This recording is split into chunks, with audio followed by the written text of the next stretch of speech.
Sarah Jenkins wiped the perspiration from her brow as she admired her newly installed above-ground pool glimmering in the late June sunlight. At 57, Sarah had worked hard for this modest luxury, 2 years of overtime at the hospital where she worked as a nurse, saving every spare dollar for this 15-foot round oasis. Her grandchildren were coming for their annual month-long summer visit next week, and for once, she'd have something special to offer them beyond board games and her small vegetable garden. Her 3-bedroom ranch home sat on a half-acre lot at the very edge of Willowbrook Lane, the last property before the road curved into the prestigious Oakwood Estates development. For 15 years, Sarah had enjoyed the peculiar geographic advantage of living adjacent to an upscale neighborhood without being subjected to its notorious homeowners association rules. The invisible boundary between their worlds ran along the drainage ditch at the edge of her backyard. Oakwood Estates, with its matching mailboxes and fastidiously trimmed hedges on one side, Sarah's more lived-in, personality-filled world on the other. That Wednesday morning, Sarah had just finished her night shift and collected her mail before collapsing into her porch swing with a cup of coffee. Among the usual bills and advertisements sat an official-looking envelope with Oakwood Estates Homeowners Association embossed in gold lettering across the top. Curiosity overtook exhaustion as she tore it open. The letter inside, printed on heavyweight cream paper, nearly caused her to spill her coffee. Notice of violation and fine. Unauthorized recreational structure installation. The header proclaimed in bold red type. Below, in stereo corporate language, the letter detailed a $750 fine for installation of an unapproved above-ground swimming pool in direct violation of Oakwood Estates Whole Covenant Section 12.3. The fine was due within 14 days, with an additional $50 per day accruing for non-compliance after that deadline. Sarah read the letter 3 times, her confusion morphing into indignation with each pass. A photograph of her pool, clearly taken from the street without her knowledge, was attached as evidence of the violation. "This has to be a mistake," she muttered, reaching for her phone. The bottom of the letter listed a contact number for the HOA office and the name Diane Keller, association manager. As the phone rang, Sarah stared out at her pool, the pool she'd researched thoroughly, obtained proper city permits for, and installed with the help of her brother-in-law over 4 consecutive weekends. The pool sitting squarely on property she'd owned outright for over a decade, property that had never been part of Oakwood Estates. Oakwood Estates Management. This is Diane. The voice on the other end of the line was clipped and professional, the type that suggested its owner wore pearls and sensible pumps even when working from home. "Yes, hello," Sarah began, keeping her tone measured despite the anger simmering beneath her calm exterior. "This is Sarah Jenkins from 1742 Willowbrook Lane. I received a notice about a fine for my pool, but there's been a mistake. My property isn't part of Oakwood Estates." A pause, followed by the sound of typing. Jenkins? Ah, yes, 1742 Willowbrook. "The pool violation," Diane replied, her voice taking one of practiced patience that immediately set Sarah's teeth on edge. "There's no mistake, Ms. Jenkins. Your property was incorporated into our jurisdiction during the recent municipal rezoning effort. The welcome packet should have arrived last month." Sarah sat up straighter, sleep-deprived brain now fully alert. "What welcome packet?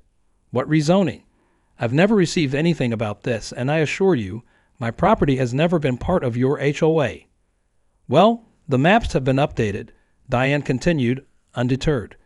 "The eastern boundary of Oakwood Estates now extends to include the entirety of Willowbrook Lane. As such, all properties are subject to our covenants. Your above-ground pool violates our aesthetic standards. Only in-ground pools with proper landscaping and fencing are permitted." Sarah felt her blood pressure rising. "I don't think you understand.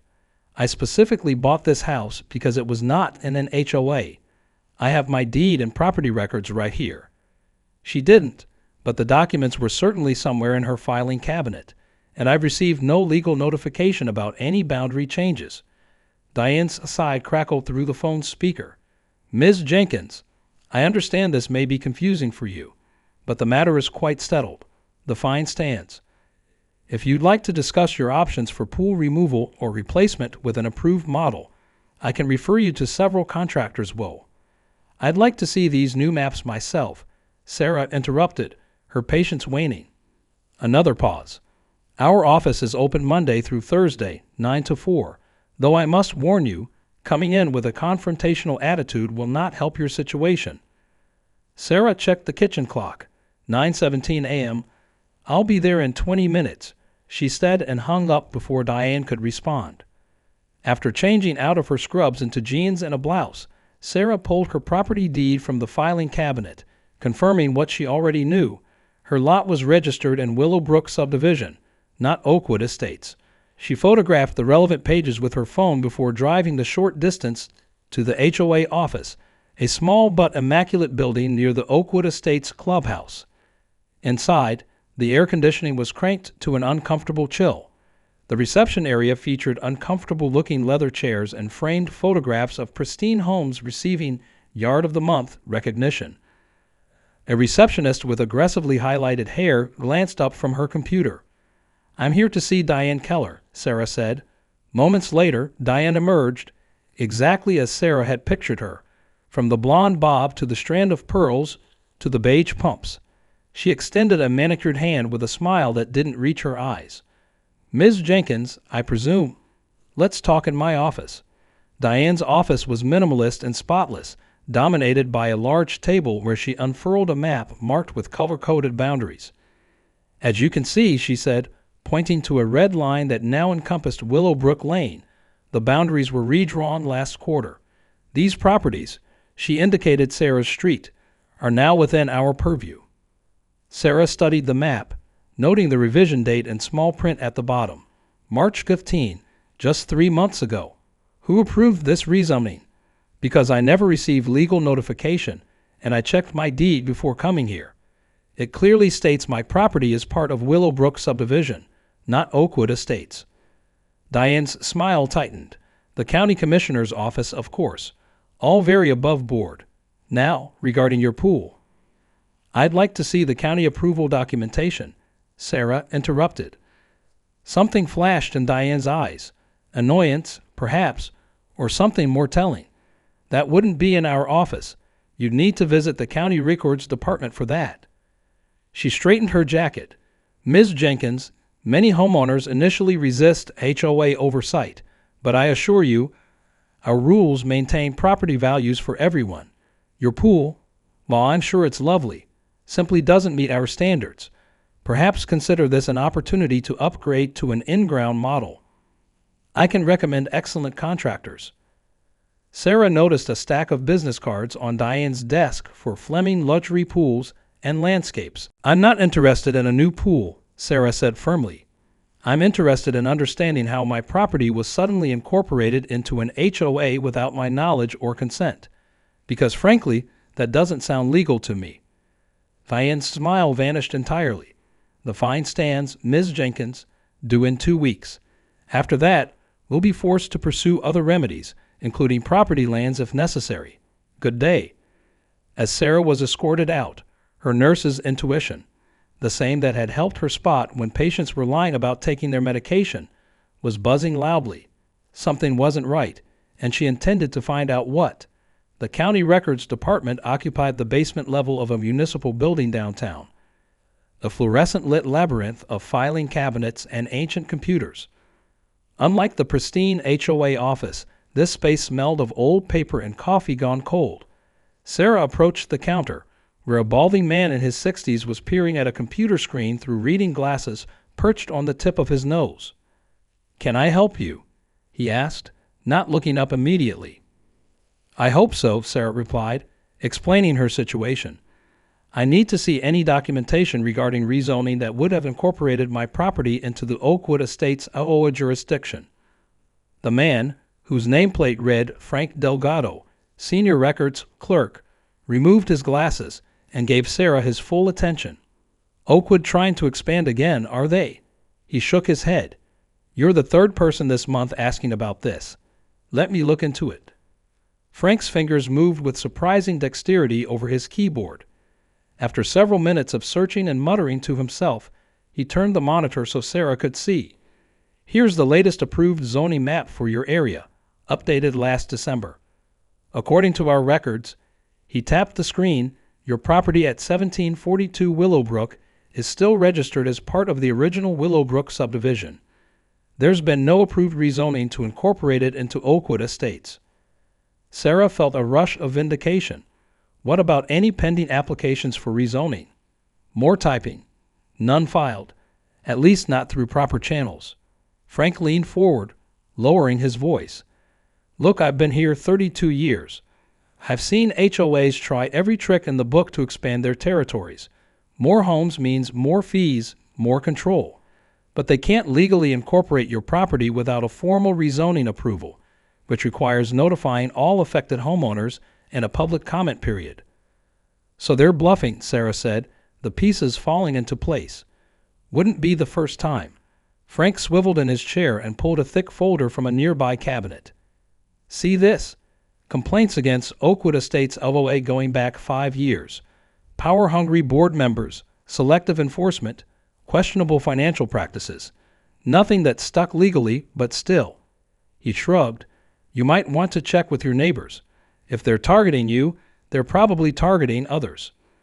Sarah pulled out her phone and showed him the HOA's map with the redrawn boundaries. Frank snorted. That's their own internal map. Has no legal standing whatsoever. Here, he turned to his computer again. Let me print you copies of the official county zoning records for your property, and the relevant statutes about HOA jurisdiction while we're at it. Knowledge is power, especially when dealing with these types. 20 minutes later, Sarah left with a folder containing official documentation proving her property remained outside Oakwood Estates jurisdiction. But Frank's suggestion about checking with neighbors nagged at her. If the HOA was attempting a jurisdiction grab, how many others had received similar notices? Her first stop was next door, where retired high school science teacher Bob Mitchell was tending to his expansive vegetable garden, another feature that would likely run afoul of Oakwood Estates' strict landscaping rules. HOA fine, Bob exclaimed when Sarah explained her visit. You bet I got one. $200 for excessive vegetation in front yard viewscape. Whatever that means. He gestured to his carefully maintained rows of tomatoes and peppers. Been gardening here for 12 years without a problem. Then suddenly last month, I'm violating some rule I never agreed to. As they talked, Sarah spotted Amelia Cortez across the street, wrestling grocery bags while keeping an eye on her 3 young children playing basketball in the driveway. Sarah waved her over. Amelia's eyes widened at the mention of the hole. They sent me a notice about my kid's basketball hoop. Said it was an unapproved recreational structure, and I needed to take it down within 48 hours or face a $300 fine. I thought it was a scam at first. By dinner time, Sarah had spoken with 5 neighbors, all with similar stories. The Wu family, retirees who had lived on Willowbrook Lane for 30 years, had been cited for their non-conforming exterior paint color, the same soft yellow their house had been since 1992. The Paddles had received notices about their religious holiday decorations. The Johnsons were being fined for their RV parked in their side yard. None of them were actually part of Oakwood Estates. All had been told the same story about a recent rezoning. That evening, Sarah hosted an impromptu gathering around her kitchen table. 6 neighbors crowded in, comparing their violation notices, all on the same heavy cream paper with the gold-embossed letterhead. They're targeting things that would be expensive to change, Bob observed. My garden, Sarah's pool, the Wuss house paint. They're hoping we'll just pay the fines rather than fight. Or they want us to actually join their hole, Amelia suggested, get enough of us to cave, and suddenly they'd expanded their territory without any legal process. Well, I'm not paying them a dime, Sarah declared, spreading out the documentation Frank had provided, and neither should any of you. According to county records, none of our properties fall under their jurisdiction. What do we do? Helen Wu asked, her soft voice tinged with anxiety. We're on fixed income. We can't afford lawyers if they try to put liens on our home. Sarah thought for a moment. We fight back together. Safety in numbers. She grabbed a notebook. I propose we form an alliance. All of us on Willowbrook who are being targeted. Pool our resources if needed. Share information. Present a united front. By the end of the night, the Border Neighborhood Alliance was formed, with Sarah elected as spokesperson. Their first action: a jointly signed letter to the Oakwood Estates Whole Board, attaching the county documentation and demanding immediate retraction of all fines and an end to the harassment of non-member homeowners. They won't like this, Bob warned as they finalized the letter. Sarah thought of Diane's smug expression and the way she'd been dismissed from the whole office. Good, she said. I'm counting on it. The Border Neighborhood Alliance's letter to the Oakwood Estates Whole produced no response for exactly 7 days. On the 8th day, an unmarked white sub cruised slowly down Willowbrook Lane, its driver methodically photographing each Alliance member's home. Sarah, who had just returned from her shift at the hospital, caught the vehicle lingering outside her house. Without thinking, she marched down her driveway in her blue scrubs. "Can I help you?" she called out, phone in hand ready to record. The sub accelerated away without response, but not before Sarah glimpsed the Oakwood Estates parking decal on the windshield.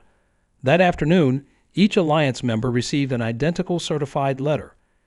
Sarah's hands trembled slightly as she opened hers, despite her resolve to stand firm. Notice of escalated enforcement. The header announced in larger, bolder red type than before. The letter detailed additional fines for failure to remedy initial violations, confrontational behavior toward whole representatives, and incitement of neighboring properties to violate community standards. Sarah's total had ballooned to $2,450, with the ominous addition of legal remedies, including property liens, will commence if payment is not received within 10 business days. The letter was signed by Richard Fleming, President, Oakwood Estates Whole Board. Within an hour, the Alliance reconvened in Sarah's living room, their faces a mixture of anger and apprehension as they compared identical letters. "They're trying to intimidate us," Amelia said, her youngest child asleep against her shoulder, "hoping we'll just give in rather than fight." "But they can't actually put liens on our properties, can they?" George Wu asked. "Not if we're not legally part of their whole." Sarah had spent her lunch break at the hospital researching this very question. "They can try," she explained. "They'd file the paperwork claiming we owe these debts. It wouldn't be legal, but it would create a mess we have to untangle, possibly affecting our credit or ability to sell our homes until resolved. So they're counting on us not having the resources to fight back," Bob concluded, his normally jovial face hardened with determination. "Well, they picked the wrong street to bully. The Alliance agreed they needed legal representation. Each household pledged what they could afford, from the WUS's modest $100 to Amelia's offer of free childcare for anyone attending legal meetings. Sarah set up a dedicated bank account for their pooled resources. Bob, who had taught at the local high school for 30 years, remembered a former student who had become an attorney specializing in property disputes. Miranda Jimenez, he recalled. "Smart as a whip and tough as nails. If anyone can help us, she can." Miranda Jimenez's law office was a converted Victorian house downtown. Its interior, a blend of historic charm and modern efficiency. The attorney herself reflected this duality: warm brown eyes and a reassuring smile paired with a razor-sharp intellect evident from her first questions. "Whole jurisdiction disputes are becoming one of my specialties," Miranda explained after hearing their story. She spread their documents across her desk, quickly organizing them into categories. This tactic even has a name in legal circles: jurisdiction creep. Hosts expand their boundaries incrementally, banking on homeowners not knowing their rights or lacking resources to fight back. "So we're not the first?" Sarah asked. "Far from it. But your situation is particularly egregious," Miranda noted, studying the Oakwood Estates' threat of liens. "They provided no legal documentation supporting their claim to jurisdiction, yet they're threatening serious financial actions against your properties. That crosses from merely unethical into potentially illegal territory." She quoted them a surprisingly reasonable fee to take their case, explaining that she often handled these matters on a partial contingency basis. "Hosts that pull these stunts deserve to be challenged," she said with a glint in her eye. "And frankly, your case has merit. Clear property boundaries, no legal rezoning, documented attempts at intimidation. A judge would not look kindly on their actions. Miranda's first official act was drafting a formal cease and desist letter to the Oakwood Estates Whole Board. The document meticulously cited relevant property laws, included certified copies of the county zoning records, and demanded immediate retraction of all fines and written confirmation that the whole recognized they had no jurisdiction over Willowbrook Lane properties. Now we wait, Miranda advised as the Alliance members signed the letter. They'll either back down immediately, unlikely given their aggressive stance so far, or they'll double down, which gives us more evidence of their bad faith actions. While they waited, Sarah decided to learn more about who they were fighting. An evening spent on social media and the local news website's archives revealed interesting information about Richard Fleming, the Whole president who had signed their escalation notices. Fleming owned Fleming Luxury Pools and Landscapes, the same company whose business cards sat on Diane's desk at the Whole office.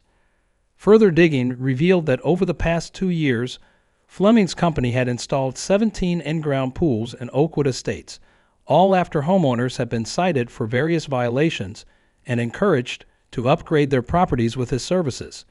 It's a racket, Sarah told the Alliance at their next meeting, showing them her findings. He uses the Whole to force homeowners to use his company's services, and now he's trying to expand his customer base by forcing us to remove our non-compliant features and replace them with his approved, and no doubt expensive, alternatives. That's a clear conflict of interest, Miranda noted, adding this information to their growing case file, and potentially actionable under consumer protection laws. 10 days after sending the cease and desist letter, Sarah returned home to find 2 new items in her mailbox, another certified letter from the Whole, and a bright yellow door hanger that had been placed on every home on Willowbrook Lane. The certified letter contained a single paragraph stating that the Oakwood Estates Whole maintained its position regarding jurisdiction and would proceed with all available remedies to enforce compliance. No substantive response to their legal arguments. No evidence provided for their claims. The door hanger was more interesting.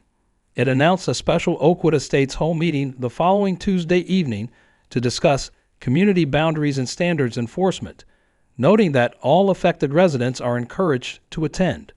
Miranda saw it as an opportunity.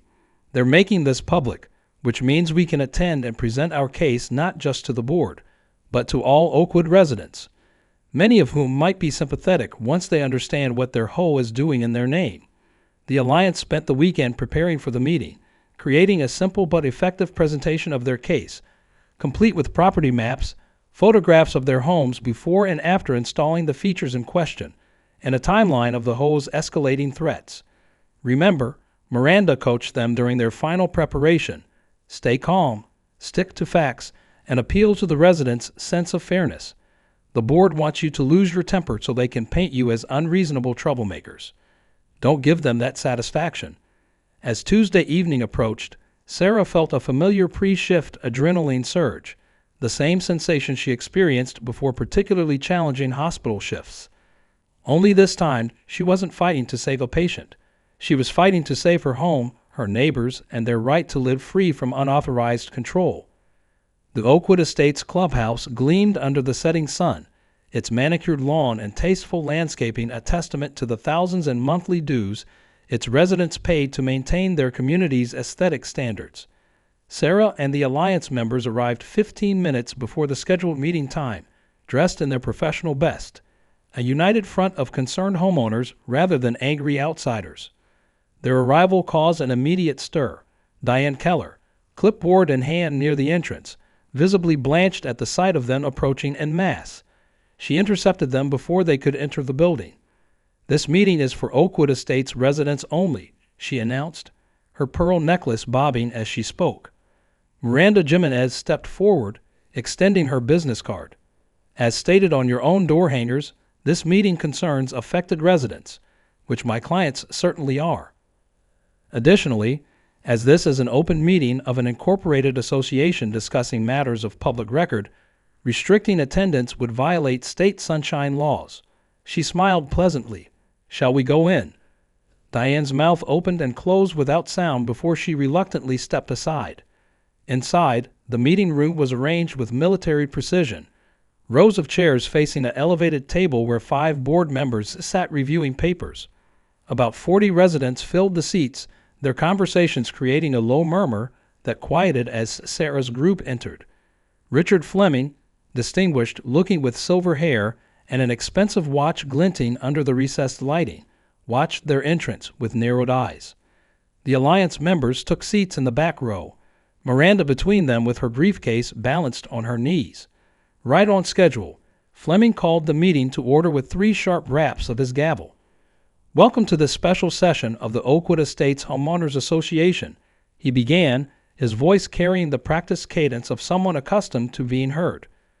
"We have several items on tonight's agenda, beginning with—" "Point of order," Miranda called out, rising smoothly to her feet.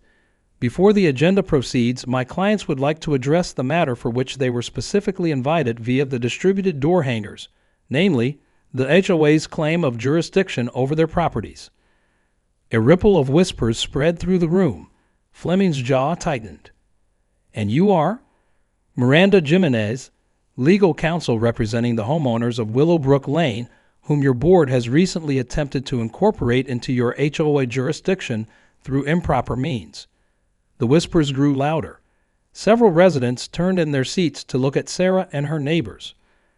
"This is highly irregular," Fleming stated, glancing at a thin man in a bow tie beside him, presumably the HOA's attorney. "This meeting has a set agenda that doesn't include—" "Actually," Miranda interrupted again, holding up a yellow door hanger, "your own invitation specifically states this meeting would address community boundaries and standards enforcement. My clients are here precisely for that discussion, as the affected residents you encouraged to attend." An older woman in the front row turned to Fleming.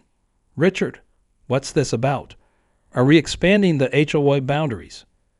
Fleming cleared his throat. "Marge, we're simply standardizing enforcement along the community perimeter to maintain property values. Nothing that concerns most residents. If I may," Miranda continued, undeterred, "the board has sent illegal fines and threatening letters to my clients, whose properties, according to official county records, lie outside your HOA jurisdiction." She held up a folder. "We have documentation proving the HOA has no authority over these properties, yet continues to harass these homeowners with escalating financial penalties." Murmurs grew throughout the room. "I was not aware of this," another board member said, turning to Fleming with a confused expression. "These are technical matters being handled through proper channels," Fleming replied dismissively. "Now if we could return to the agenda." Technical matters. Sarah stood up, her nurse's instinct for intervention overriding her nervousness. "You're threatening to put liens on our homes for violations of rules we never agreed to, for properties that legally aren't part of your HOA. That's not a technical matter to us." A middle-aged man in the third row raised his hand. "I'd like to hear what these folks have to say, Richard. If the board is acting in our name, we deserve to know exactly what's happening." Others nodded in agreement. Fleming's face darkened, but he was outmaneuvered. "Fine. 5 minutes. Then we move on with our scheduled agenda." Miranda yielded the floor to Sarah, who walked to the front of the room, conscious of all eyes upon her. With calm precision, the same voice she used to explain complicated medical procedures to anxious patients, she laid out their situation. She explained how none of them had ever received legal notification of rezoning, showed slides of the county records proving their properties remained outside HOA jurisdiction, and detailed the escalating fines and threats they'd received. "Many of us specifically chose our homes because they weren't in an HOA," she concluded. "We respect that Oakwood Estates residents chose a different living arrangement with certain rules and standards. All we ask is the same respect for our choice and our property rights." The room had grown silent. Sarah could see many residents exchanging concerned glances.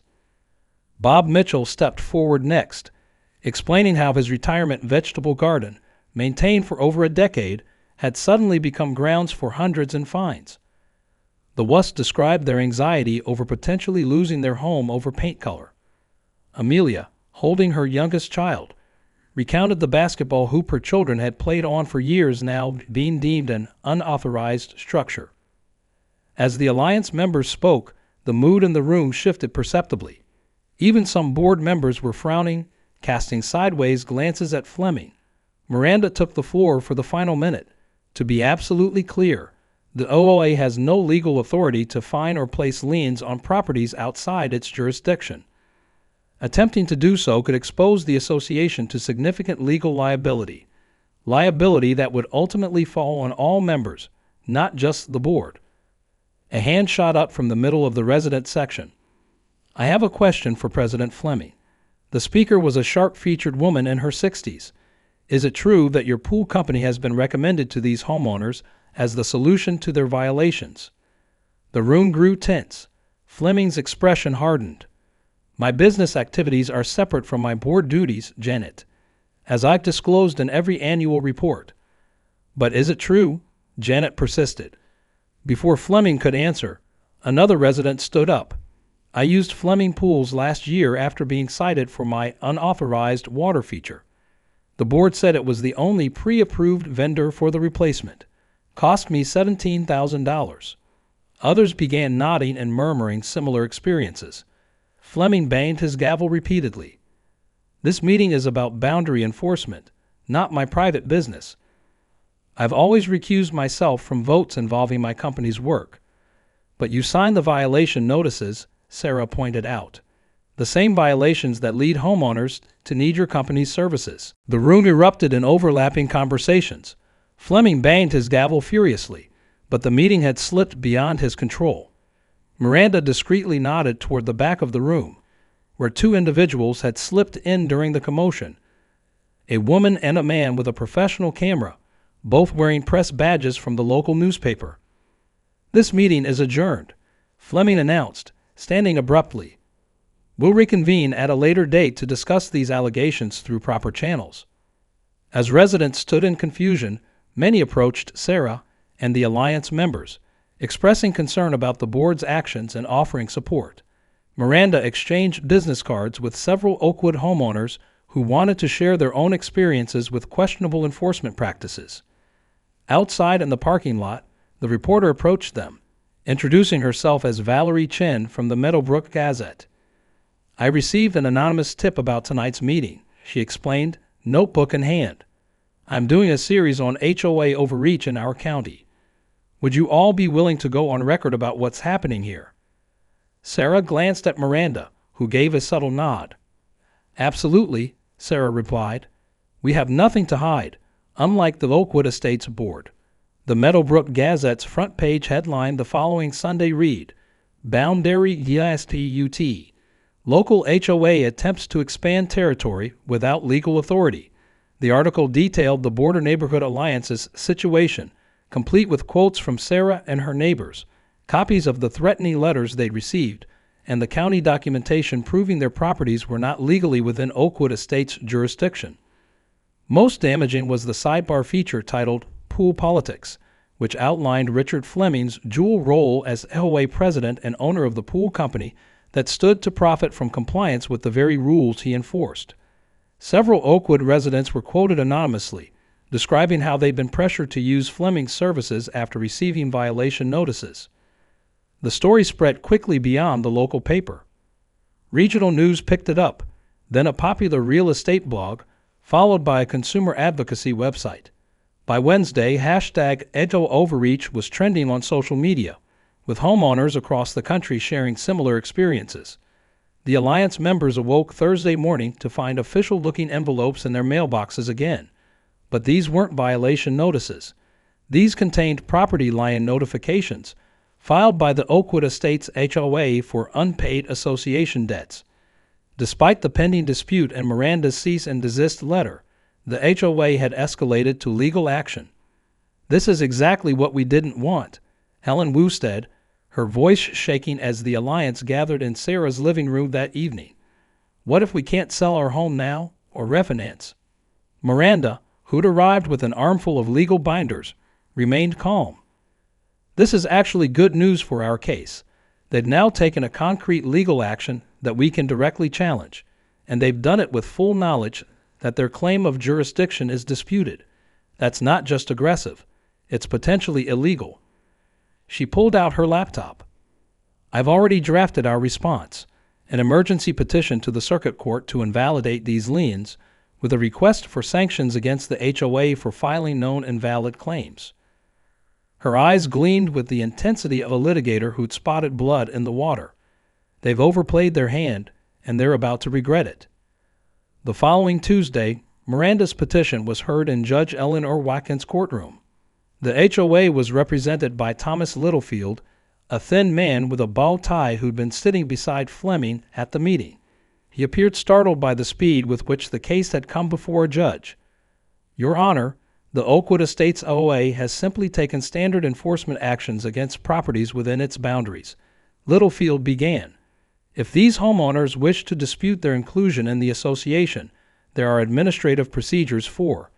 If I may, Your Honor, Miranda interrupted, approaching the bench with her exhibits. The county recorder's office has already confirmed these properties are not within Oakwood Estates' legal boundaries. There was no rezoning, no annexation, no purchase of these properties by the development. The HOA simply redrew their internal maps and began issuing fines. Judge Watkins, a no-nonsense woman with 3 decades on the bench, studied the documents. Mr. Littlefield, do you have any county-approved documentation showing these properties were legally incorporated into your client's jurisdiction? Littlefield shuffled through his papers. We have our association's updated maps, Your Honor, which clearly show. Not association maps, Mr. Littlefield. Official county documentation approving this change in jurisdiction. We would need to locate those specific records, Your Honor. The judge's expression hardened. In other words, you have none. Because according to the county recorder's office, she held up Miranda's exhibit, no such documents exist. By the end of the 15-minute hearing, Judge Watkins had issued a preliminary injunction ordering the immediate removal of all liens and prohibiting the HOA from taking any further enforcement actions against the Willowbrook Lane properties pending a full hearing. She also ordered the HOA board to appear before her the following week to explain why sanctions shouldn't be imposed for filing invalid liens. As they left the courthouse, Sarah felt a weight lift from her shoulders. So it's over, she asked Miranda. Not quite, the attorney replied, but we've won the first round decisively. The HOA now has 3 choices. Drop the matter entirely and hope we don't countersue for harassment. Double down and face the judge's sanctions, or try to actually pursue legal rezoning through proper channels, which would require public hearings and probably face significant opposition after all this publicity. What do you think they'll do? Miranda's smile was knowing. Based on what I've seen of Richard Fleming so far. Option 2. He doesn't strike me as someone who backs down easily, even when he should. Miranda's prediction proved accurate. Rather than retreating, Fleming called an emergency closed session of the HOA board that night. The following morning, Sarah found a hand-delivered envelope on her doorstep. Inside was a formal notice that the Oakwood Estates HOA would be petitioning the county commissioner's office for an official rezoning hearing to incorporate Willowbrook Lane into their jurisdiction. They're actually going to try the legal route now, Sarah told Miranda over the phone. After all this, they still want to force us into their HOA. As I expected, Miranda replied. Fleming can't lose face by backing down completely. But this works in our favor. Rezoning hearings are public, require notification to all affected parties, and allow for community input. It's exactly the transparent process they tried to circumvent before. For the next 2 weeks, the Alliance prepared for the rezoning hearing. They gathered signatures from every household on Willowbrook Lane opposing incorporation into the HOA. They documented the unique character of their street, the varied house colors, the vegetable gardens, the children's play equipment, all features that defined their neighborhood and would be threatened under HOA rules. Meanwhile, cracks were forming in the Oakwood Estates HOA leadership. 2 board members resigned, citing personal reasons, but privately telling supporters they couldn't condone Fleming's aggressive tactics. The HOA's monthly newsletter, usually focused on landscaping tips and social events, was now dominated by letters from residents demanding transparency about the boundary dispute. The rezoning hearing was scheduled for a Tuesday evening at the County Administration Building. By 6:30 p.m., 30 minutes before the official start time, the meeting room was standing room only.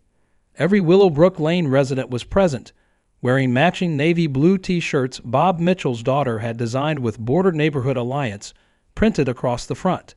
At least 50 Oakwood Estates residents had also turned out, many wearing pins that read HOA Reform Now. Local news cameras set up in the designated media area. Valerie Chen from the Gazette nodded to Sarah as she took her seat in the press section. The story had grown beyond a neighborhood dispute into a referendum on HOA power and homeowner rights. At precisely 7:00 p.m., County Commissioner Marcus Johnson called the meeting to order. "Before we begin," he announced, "I want to be clear that this is not a courtroom. This is a public hearing to gather community input on a proposed rezoning measure that would incorporate properties on Willowbrook Lane into the Oakwood Estates development for the purposes of HOA governance. All speakers will be given 3 minutes, and I expect civility from everyone." Richard Fleming, looking slightly less composed than at the HOA meeting, but still projecting authority, was the first to approach the microphone. Attorney Littlefield hovered nervously behind him. Oakwood Estates was developed with a vision, Fleming began. A vision of a cohesive community with consistent standards and amenities that benefit all residents. The properties along our eastern boundary on Willowbrook Lane have always been a natural extension of our development. Incorporating them into our governance structure would standardize the quality of the entire neighborhood and protect property values for everyone. He continued for his allotted 3 minutes, emphasizing the HOA's beautification programs, community events, and security measures, all of which would be extended to the newly incorporated properties. He made no mention of the previous fines, liens, or threatened legal action. Sarah spoke next, her nurse's composure serving her well under the bright lights. "My neighbors and I chose our homes specifically because they were not in an HOA," she stated clearly. "We value the freedom to paint our houses colors we choose, to grow vegetables in our front yards if we wish, to install above-ground pools for our families to enjoy. We maintain our properties with pride, but according to our own standards, not someone else's."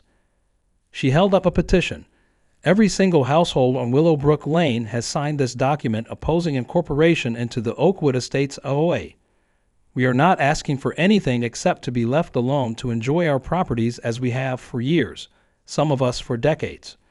The testimony continued for over 2 hours. Willowbrook residents spoke of their community's diversity and character. Several Oakwood homeowners expressed support for the alliance, with some revealing their own frustrations with rigid HOA enforcement. Most damaging to Fleming's case was Janet Espinoza, the sharp-featured woman from the HOA meeting, who had served on the Oakwood board 5 years earlier. "The board's interest in Willowbrook Lane has nothing to do with community cohesion," she testified. "It's about money, pure and simple. More properties mean more dues, more fines, more control. I resigned from the board when similar expansion attempts were proposed during my tenure. It wasn't right then, and it's not right now." By the time Commissioner Johnson called for the final speakers, the mood in the room had shifted decisively against the rezoning proposal. Fleming sat stiffly in the front row, his face impassive but his knuckles white where he gripped his armrests. The commissioner thanked everyone for their input and announced that the commission would deliberate and issue their decision within 10 business days. As the crowd dispersed, Sarah found herself surrounded by well-wishers from both neighborhoods, many expressing admiration for her stand against what one Oakwood resident called HOA tyranny. As she walked to her car, Sarah spotted Richard Fleming in heated conversation with Attorney Littlefield beside his luxury SUV. Fleming's face was flushed, his gestures animated. When he noticed Sarah watching, he abruptly stopped talking and got into his vehicle. Miranda joined Sarah, following her gaze. "He knows he's lost the public battle," she observed. "The question now is whether he'll accept defeat gracefully or try something desperate." 3 days later, Sarah discovered the answer to that question when she arrived home from her hospital shift to find an enormous excavator parked at the drainage ditch that marked the boundary between her property and Oakwood Estates. A work crew in safety vests was consulting blueprints while a man in a dress shirt and hard hat directed their attention to various points along the ditch. Sarah parked her car and approached them, a sense of dread building in her chest. "Excuse me," she called out. "What's happening here?" The man in the dress shirt turned, revealing an Oakwood Estates employee badge. "Infrastructure Improvement Project, ma'am. Nothing to worry about." Sarah stepped closer, examining the blueprints they'd been reviewing. They showed plans for a retaining wall and fence line directly along the property boundary, but with construction staging that would require access to several feet of her yard. "This is my property," she said firmly. "I haven't authorized any construction here." The man's smile didn't reach his eyes. "The work is being conducted entirely on Oakwood Estates property, ma'am. The drainage easement gives us access rights for maintenance." "Maintenance is one thing. Building a wall is another." Sarah pulled out her phone. "I'm calling my attorney." As she turned away to make the call, she heard the man mutter to his crew, "Let's get started while we can. Once the first posts are in." Sarah whirled back. "Stop right there. You are not putting a single post in until this is sorted out legally." She positioned herself directly in front of the excavator while dialing Miranda's number, her heart pounding, but her resolve unshakable. This was no longer about a swimming pool fine. This was about defending her home against those who would literally encroach upon it. By sunset, Sarah's backyard had become an unlikely battlefield. The Oakwood Estates work crew had retreated after Miranda arrived with a hastily obtained temporary restraining order prohibiting any construction along the disputed boundary. But they'd left their equipment in place, due to return in the morning with updated legal documentation. Word spread quickly among the Alliance members.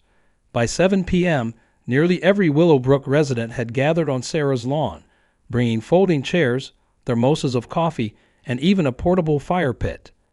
Bob Mitchell's son-in-law, a former military man, organized them into shifts. "They'll try to start construction before dawn," he predicted. "Classic tactic. Create facts on the ground that are harder to undo than prevent." "We'll be ready," Sarah replied, surveying her neighbors with pride. Helen Wu had brought her famous dumplings. Amelia's children were setting up a tent. The paddles arrived with enough curry to feed everyone twice over. What none of them expected was the arrival, around 8 p.m., of a car caravan from Oakwood Estates itself. Janet Espinoza led a group of about 15 residents, carrying folding chairs and coolers. "We heard about the wall," she told Sarah. "Not in our name. Not in our community's name." The impromptu boundary vigil became something more, a community gathering that bridged the invisible line between neighborhoods. Residents from both sides shared stories, discovered mutual friends, and found common ground in their frustration with how the HOA leadership had handled the situation. Around midnight, headlights swept across the gathering as 3 vehicles pulled up: Richard Fleming's SUV, a police cruiser, and a news van. Fleming emerged first, his face contorting with fury when he saw the mixed group of residents. "This is trespassing," he shouted, pointing at the Oakwood residents. "You're violating HOA rules by participating in this protest." 2 police officers approached more cautiously, taking in the peaceful gathering. "We received a complaint about a riot," one officer said, clearly seeing nothing of the sort. Janet stepped forward. "As you can see, officer, this is a neighborhood cookout that happens to be taking place near a property line. No laws are being broken." Valerie Chen from the Gazette was already capturing the scene, her photographer snapping pictures of Fleming's angry gestures contrasted with the calm, united neighborhood group. "Mr. Fleming," she called out, "would you care to comment on why the HOA is attempting to build a wall even while the rezoning decision is still pending?" Fleming ignored her, turning his attention to the officers. "These people are blocking a legitimate construction project. I want them removed." The senior officer reviewed the temporary restraining order Miranda provided. "This appears to be in order, sir. No construction can take place here until this order is lifted or expires. This is absurd. Do you know who I am? I've contributed to the Police Benevolent Fund for 15 years. The officer's expression hardened. "Sir, please lower your voice. If you continue to escalate this situation, I'll have no choice but to. This is my community, Fleming shouted, his composure finally shattering completely. Not hers. He pointed at Sarah. Not theirs. He gestured wildly at the gathered residents. I built Oakwood Estates into what it is. I decide who belongs and who doesn't. In the silence that followed his outburst, the only sound was the quiet click of the photographer's camera. Well, Janet said softly, I believe that clarifies the situation perfectly. Fleming, suddenly aware of how he appeared, straightened his jacket and turned on his heel. This isn't over, he muttered as he returned to his vehicle. The police officers, satisfied there was no emergency, departed shortly after. Valerie stayed, gathering quotes and background for what would become another front-page story. By morning, the construction equipment had vanished, though the boundary vigil continued for another day as a precaution. Miranda filed an injunction barring any construction along the boundary until the rezoning matter was fully resolved. But the real action was taking place within Oakwood Estates itself. Spurred by Fleming's public meltdown and the growing revelations about his conflicts of interest, residents called for an emergency association meeting to address board leadership. The night before the county commission was scheduled to announce its rezoning decision, the Oakwood Estates HOA held its own vote of no confidence in Richard Fleming's leadership. The result was overwhelming, 142 to 17 in favor of removing him from the board immediately. His parting words, captured again by Valerie's ever-present recorder, became infamous in local HOA lore. You'll regret this when your property values plummet because someone's pink flamingos and trashy above-ground pools are driving away potential buyers. The following day, Commissioner Johnson announced the county's decision. The rezoning proposal was denied. Willowbrook Lane would remain independent of Oakwood Estates. Furthermore, the commission recommended new county-wide regulations requiring HOAs to register their exact boundaries with the county and prohibiting them from issuing notices or fines to non-member properties.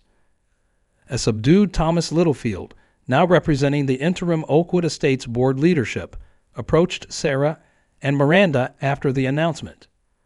The board wishes to extend its sincere apologies for this regrettable situation, he stated, handing them a formal letter. All lands have been removed, all fines rescinded, and we've included a settlement offer to cover your legal expenses and other considerations. Miranda reviewed the document, her eyebrows rising. This is actually quite generous. Littlefield nodded. The new board wants to put this behind us and rebuild relationships with our neighbors. As neighbors, not as an authority. They've also asked me to extend a personal invitation to your alliance members for our community barbecue next month. He managed a small smile. No dress code, no vehicle restrictions, no regulations on acceptable side dishes. The settlement from Oakwood Estates covered not just the alliance's legal fees, but included substantial compensation for the stress and attempted interference with their property rights.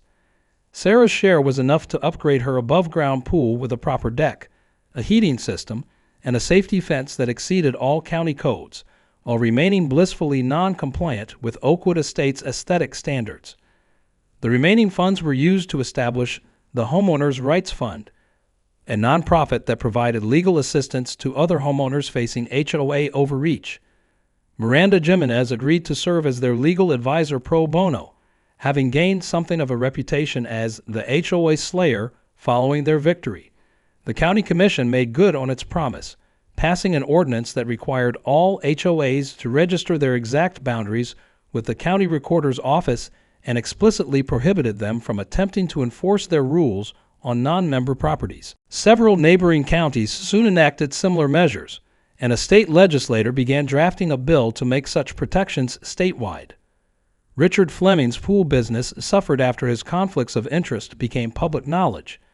He eventually relocated to a different state, though rumors occasionally surfaced of similar disputes following him there. The most surprising outcome, however, was the transformation of Oakwood Estates itself. With Fleming and his allies removed from leadership, the new board, which included Janet Espinoza and several other reform-minded residents, began revising the community's approach to governance. We realized we lost sight of what a homeowners association should be, Janet explained at a joint neighborhood cookout held at the community pool. It's supposed to be about maintaining common areas and fostering community, not policing every aspect of people's private property. The revised Oakwood Estates covenant was significantly streamlined, focusing on essential safety and maintenance issues while eliminating most of the aesthetic micromanagement. Solar panels were now permitted, as were vegetable gardens, various fence styles, and even tasteful yard art. The boundary between the neighborhoods remained. No formal merger was ever proposed again, but the relationship evolved into one of mutual respect and cooperation. The drainage ditch that had nearly become the site of a literal wall was transformed into a shared greenway with benches, native plantings, and a walking path connecting both communities. 3 years after the border dispute began, Sarah hosted the first Boundary Bash, an annual celebration commemorating the successful stand against HOA overreach.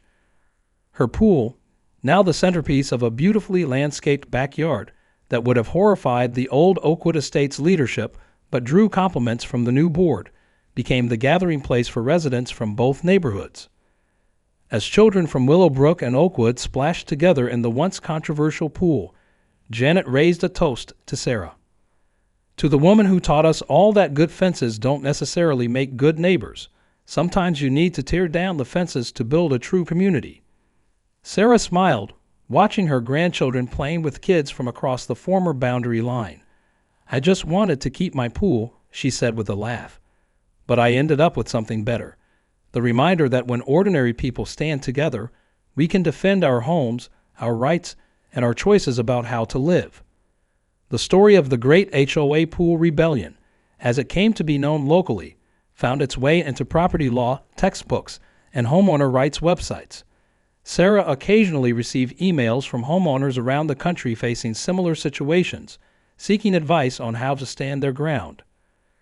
Her response was always the same: know your rights, find your allies, and remember, your home is worth fighting for, especially the parts that make it uniquely yours, whether that's a vegetable garden, a colorful front door, or yes, even an above-ground pool. The end.